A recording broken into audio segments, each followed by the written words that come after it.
Welcome back YouTube. So here we are, we're back again. Today's session we're going to be running through a pull session where we're kind of going to explain the reasons I select my orders, or exercises, then my orders, and then we're going to go through the execution as well. So it's going to be quite in depth as to how the pull session looks. Obviously off the back of the news from the last session, we've discovered that I've decided to move category, we've moved coaches. So just a little bit of a look as to how I'm going to approach my prep going forward.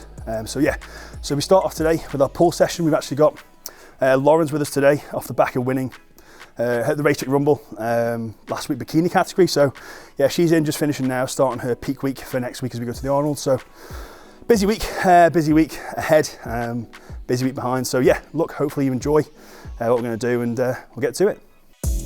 Right, so now we're going to start this session with the single arm pull down, exercise number 1. I kind of program this in here for a couple of reasons. First and foremost, kind of being, I like to prioritize my lat bias movements. The reason I do is because I feel like positioned later in the session, I just really do struggle to, the lat takes quite a beating. I struggle to get this movement short in terms of load. There's a huge difference between what I can kind of lift at the start of the session, lift towards the end of the session due to fatigue, and then obviously again, it's probably the lower lat for me is probably one of my weaknesses. I like to do this movement unilateral. For me, I've kind of got imbalances either side. So for me, I like to kind of work the first couple of movements unilateral to kind of get the muscles firing and making sure that I'm nice and accurate. So we're going to run through, like I say, the single arm pull down, and we'll show you some techniques.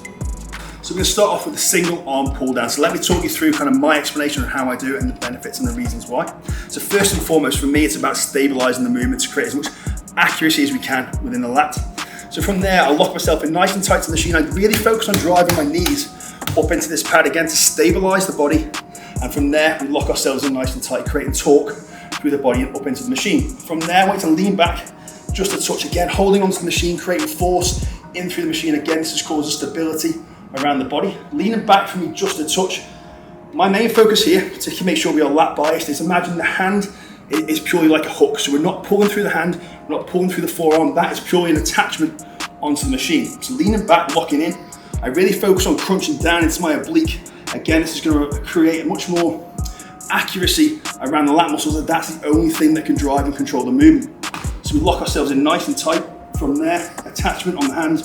I focus on keeping that elbow in front, and I just collapse the elbow down into the hip. So we lengthen the lat again, keeping crunch down into that machine. We're not seeing the shoulder come out, we're not losing tension. We're locking down, rib cage crunched in. And literally from that position there, the only thing that we can do is lengthen and then shorten the lat. So from the top of the movement, collapse that elbow down into the hip. As you'll see from there, at no point do we retract the scapula or rotate the body to maintain that lat bias movement. It's simply a lengthening of the lat and a shortening. For me, any time that we rotate the body or we retract the scapula, the movement is over, the set's done.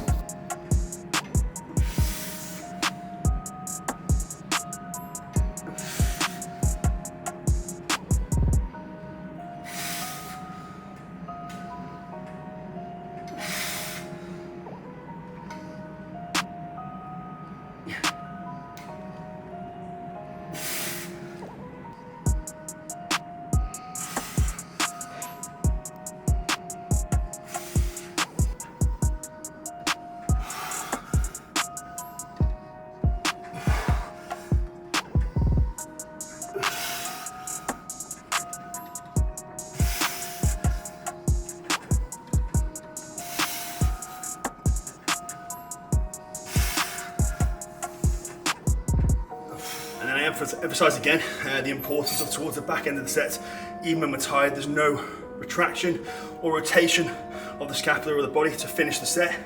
But we be honest with ourselves, like I mentioned before, honest with the book, the set stops when the lat fatigues. So it doesn't matter, again, you can cheat yourself, you can write down you did so many, but the set stops for me when the lat can no longer get short. So again, do not cheat, rotate or retract the scapula to, in your head, finish the set. Right, so now we come on to exercise number 2.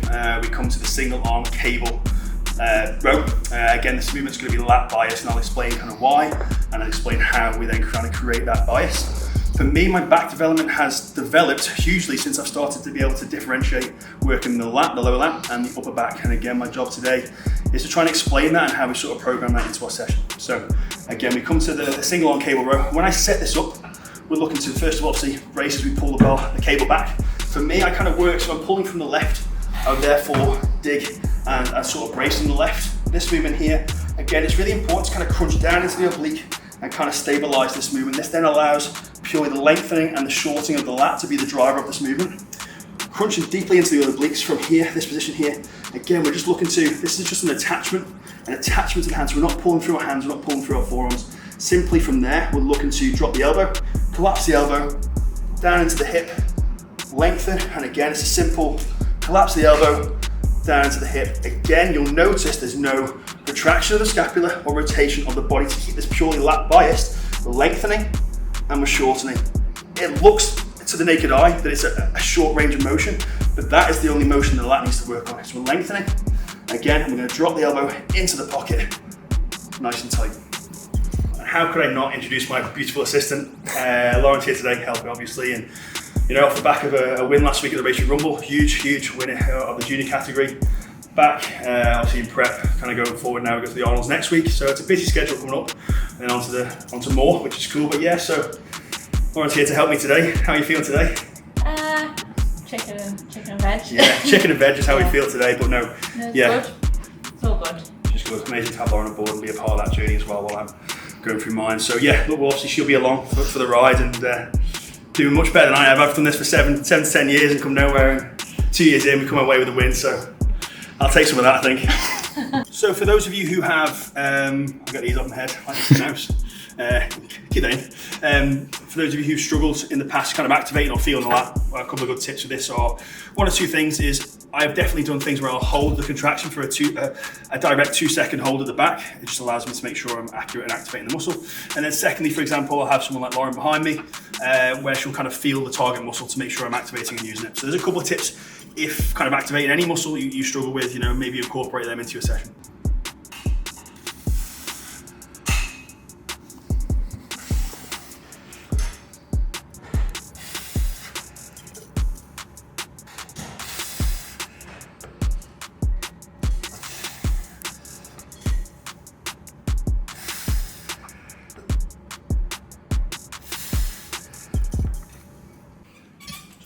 Tense muscles. Is that recorded? Yeah. Was it? Keep it in. Right, so now we come to exercise number 3, and this is when we start to work more into the upper back movement. So we're going to come to our chest supported dumbbell row. It can either be here or a chest supported T-bar, whatever you have available in the gym. This movement here, like I said, is going to be upper back focused. So the key thing we are looking to do now, we're focusing on the upper back, is actually now forgetting what we just spoke about, shifting our mindset with regards to our movements, and it's now, we look to open and close the scapula, a lengthening and a shortening of the upper back. So the cues I have for any upper back movement is, obviously we open up the scapula. Imagine the scapula is like a couple of French doors, so I close my eyes often when I'm doing this exercise, and I'll imagine the French doors opening, the scapula opening, and then my cue from the lengthened and stretched position is drive my elbows and my triceps as far back past my rib cage as possible. And if you imagine this, that you're then closing the French doors, you're closing the scapula, retracting and contracting that upper back. So with this movement here, obviously now we go into a slightly heavier movement. It's really important to, in my opinion, to make sure that we get strong and move weight. It's very easy, and I see it an awful lot of people get married to the idea of sensation, which at no point am I neglecting or sacrificing form, but I've seen people again going with super light and exaggerating the movement, which is fine, but I think it's limiting their ability to get strong, which I therefore think is limiting their ability to actually grow muscle. So what we'll do with this movement here is we've got my beautiful assistant again. We're going to stand behind me, lock me in. I'll get her to hold into my hips to make sure that I'm stable into the pad. Again, obviously holding on. I'm bad for sort of, well, not bad, it's not a bad thing to make sure I drive and create power through my feet, so ensuring that that is stable as well.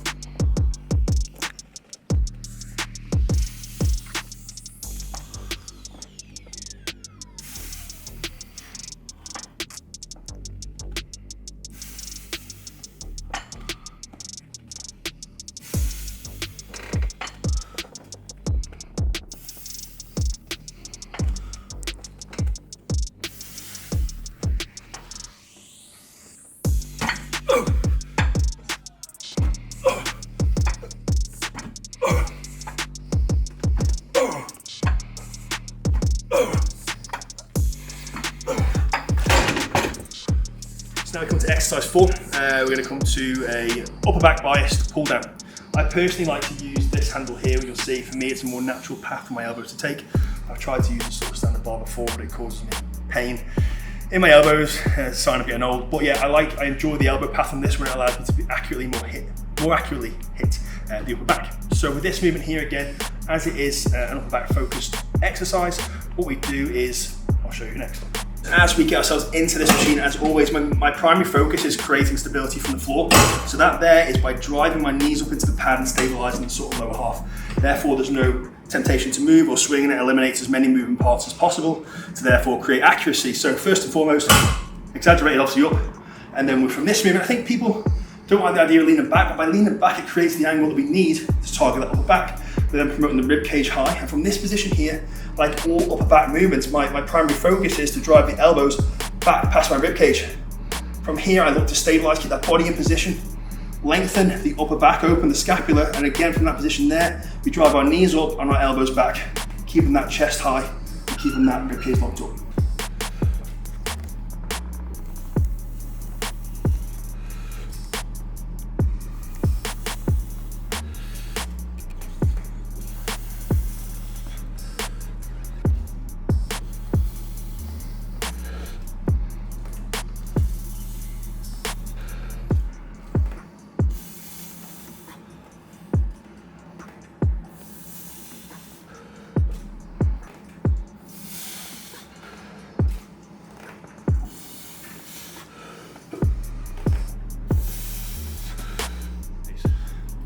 Now we come to exercise number 5, last exercise of the day.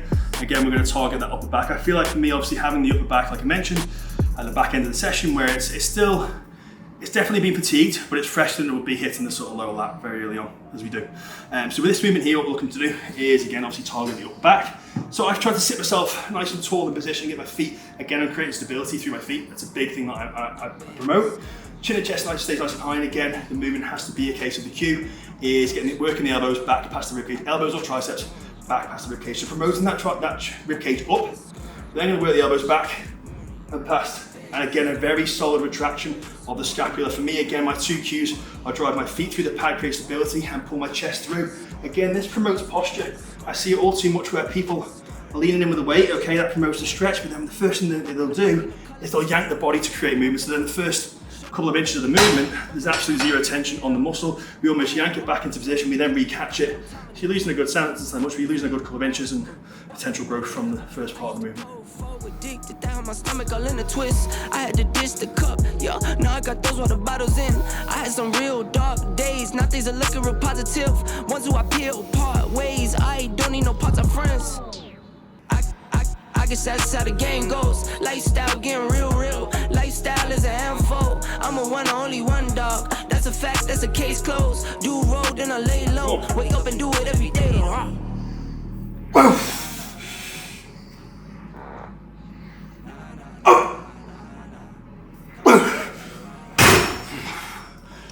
must have been just self-conscious about the wind then.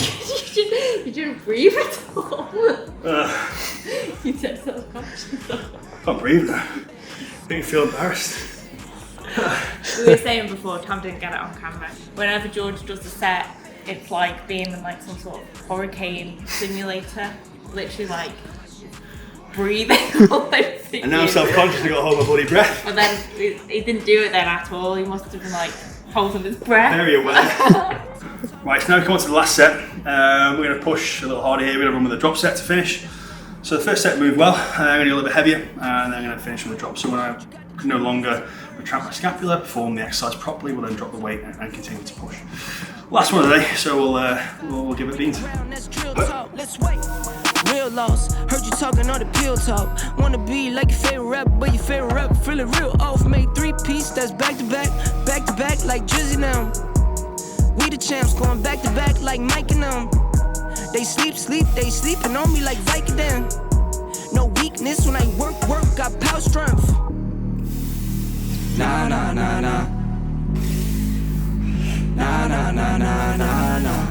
Come around like rah. Talking all that blah.